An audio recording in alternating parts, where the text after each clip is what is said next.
യോഹന്നാൻ എന്ന അപ്പോസ്തലൻ ഒരു വെളിപ്പാട് കാണുകയാണ്. എന്താണ് ആ വെളിപ്പാട്? സിംഹാസനത്തിന്റെ മധ്യയുള്ള കുഞ്ഞാട് അവരെ മേച്ച് ജീവജലത്തിന്റെ ഉറവുകളിലേക്ക് നടത്തുന്നു. ആരാണ് കുഞ്ഞാട്?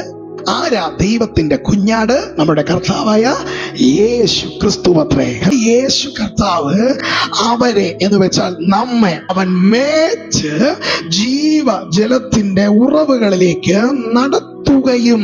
ഇന്ന് പകൽ ദൈവത്തിന്റെ ആത്മാവ് പറയുന്നത് ഇങ്ങനെയാണ്: ജീവജലത്തിന്റെ ഉറവുമായി ഇന്ന് പകൽ അവൻ കണക്ട് ചെയ്യുവാൻ പോകുന്നു. നിന്റെ ജീവിതത്തിൽ ഇന്ന് പല ഉറവുകളും കാണാൻ നിനക്ക് കഴിയുന്നില്ല. ഇന്ന് നിന്റെ ജീവിതത്തിൽ പല ഉറവുകളും നിനക്ക് കാണാൻ കഴിയുന്നില്ല. ഏതൊക്കെയോ ഉറവുകൾ, എവിടെയൊക്കെയോ ശത്രു മനുഷ്യൻ അടച്ചു വച്ചിരിക്കുന്നു. എന്നാൽ ഇന്ന് പകൽ ദൈവത്തിന്റെ ആത്മാവ് പറയുന്നു, ചില ഉറവുകളുമായി എന്റെ കുഞ്ഞാട്, ദൈവത്തിന്റെ കുഞ്ഞാട്, നമ്മുടെ കുഞ്ഞാട് അവൻ മേയ്ക്കുന്ന തന്റെ ജനമാകുന്ന തന്റെ ഹല്ലേലൂയ അവൻ തന്റെ മക്കളാകുന്ന നമ്മെ അവൻ ഈ ദിവസങ്ങളിൽ ചില ഉറവുകളുമായി കണക്ട് ചെയ്യുവാൻ പോകുന്നു. ഈ 2026 പ്രവചനമല്ല, ഈ വർഷത്തേക്കുള്ള പ്രവചനമാണ്. ഇനി 2 മാസമേ അവശേഷിക്കുന്നുള്ളൂ. പക്ഷെ ഇന്ന് തന്നെ ദൂരെ പിടിച്ചോ, നിന്റെ ലൈഫിനെ ഒരു ഉറവയുമായി കണക്ട് ചെയ്യുവാൻ പോകും.